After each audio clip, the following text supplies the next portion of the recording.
Welcome back, everybody. We're going to jump right in as soon as I share my screen. And again, we're working through top things to consider before starting a business in 2021.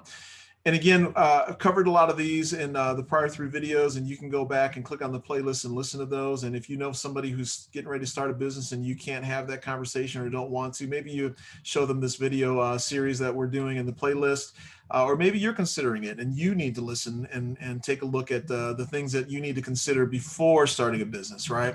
And so we're going to jump in. I'm going to do a quick recap with you, and you can go back and cover them in depth in terms of the prior videos, as I just mentioned. Before we get started, give me a subscribe, give me a thumbs up, hit the alert button, and feel free to share this video as well.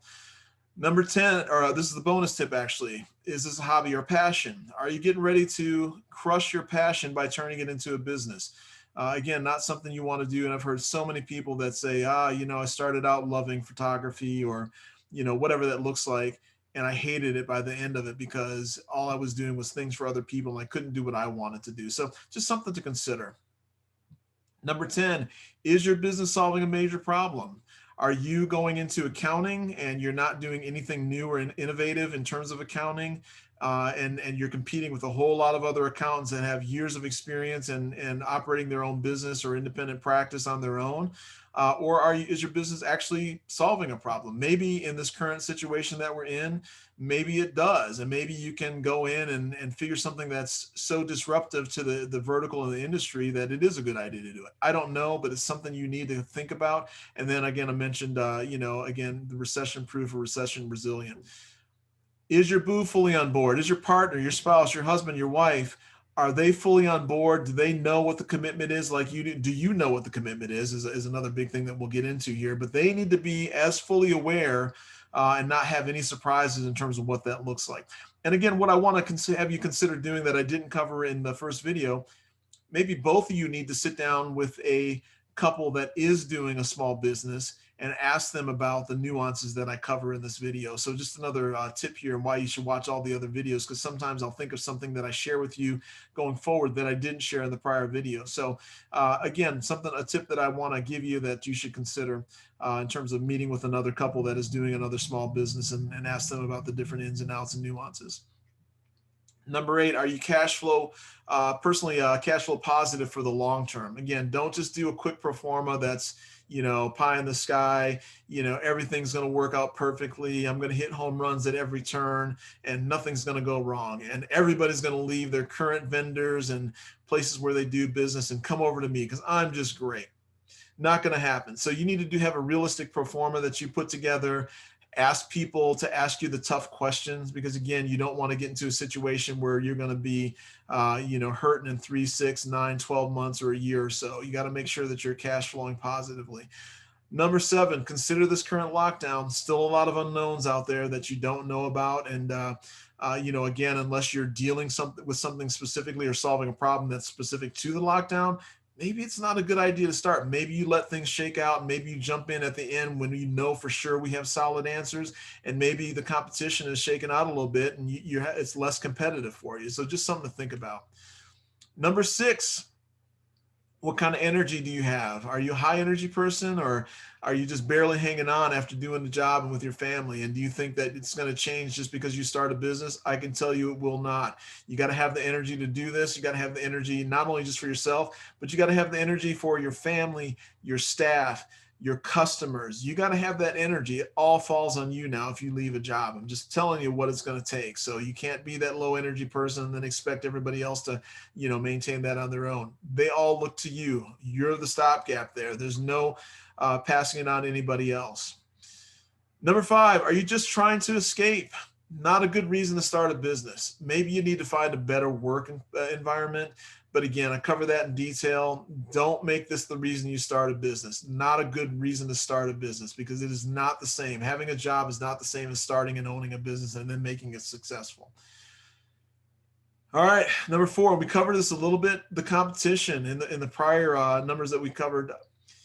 You need to do some major due diligence in terms of covering the competition locally, regionally, and nationally, and even potentially globally, right? In terms of what you're starting, because it is a global, economy these days. And even those things are shifting and, we're onshoring a lot more.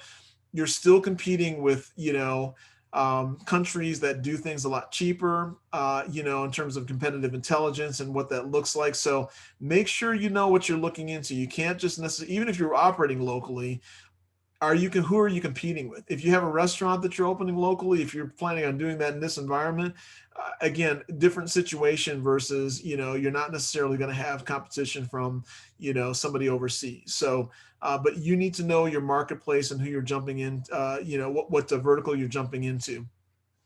What's happening in the industry and the impact of the lockdown, right?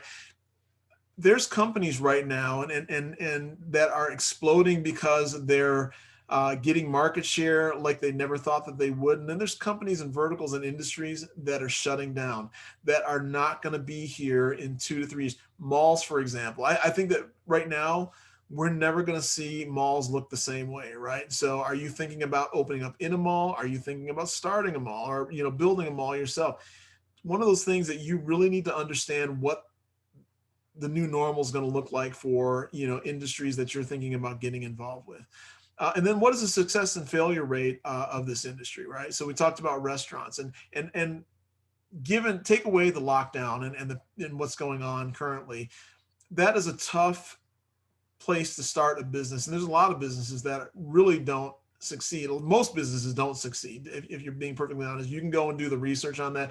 Most businesses do not succeed for the long term, right? And getting past that first couple of years, but and to that 5-10 year mark, you've overcome your failures that you just didn't know about. And hopefully the series will help you a little bit to consider some of those things. But you need to understand what the success and failure ratio is of the industry you're entering, and be realistic about it.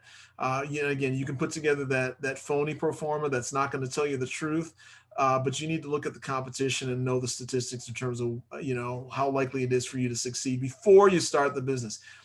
And then, will you do better than the industry average? Again, talked about that in the last video as well. Are you bringing something to the table that nobody else is doing?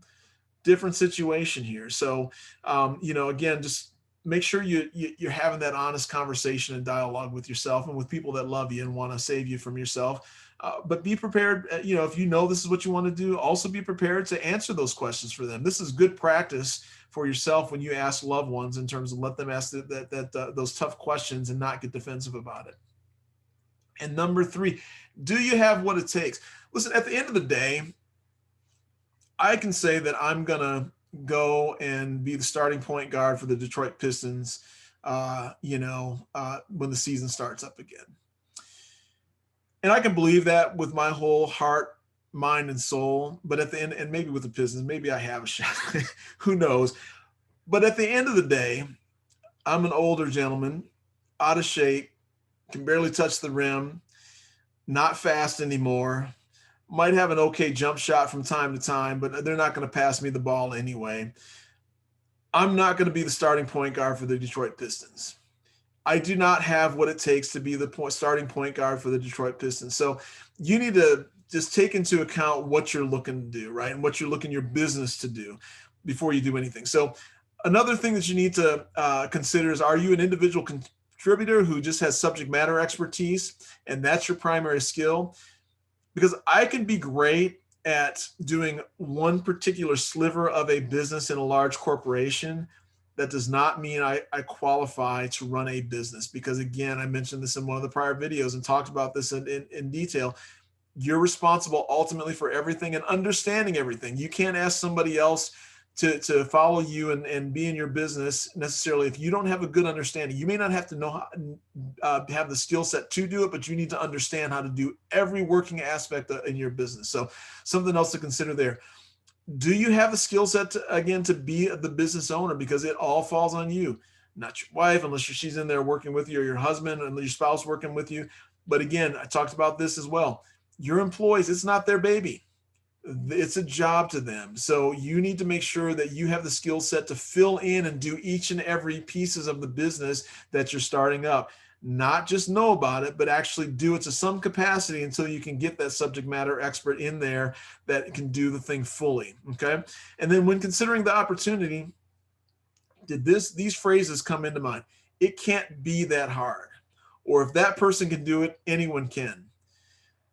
That's a classic mistake I hear a lot of people say when they're discussing business, because they see somebody that they may not necessarily respect, but they're doing well. But that person may have some skill sets or intangibles that you don't have. And even though they may not have a certain skill set that you have, and you're questioning what if they can make it, can you? Maybe you don't know the full story there. Maybe it's something that you need to consider about them that you don't know about. And that's not the question you should be asking anyway, right? It can't be that hard. Trust me, it's the hardest thing you'll ever do. Well worth it if you succeed and find enjoyment. Best thing I've ever done also. I've never been more energized than when I do run my own companies and have my own companies, and it's going well. There's nothing better, but there's nothing worse also when you're struggling and things like we're currently living through are going down, and you can go and knock on every storefront or retail pad how things are going right now, because there's going to be those downturns in the economy, regardless of what causes them. And you got to be able to sustain and handle it, and mentally, emotionally, and financially. So it can be the best, it can be the worst, but again, it's not that simple of it can't be that hard. It is very hard. It's very difficult, and not everybody succeeds, because if everybody, if it was easy, everybody'd be doing it, and then it'd be watered down and you wouldn't find that success. So anyway, just some things to consider. We're going to cover number 2 in the next video. Before we go, again, click the subscribe button, click the thumbs up, click the alert button, and then share this video with somebody that might be better off hearing it from me versus hearing it from you. And we will talk to you in the next video.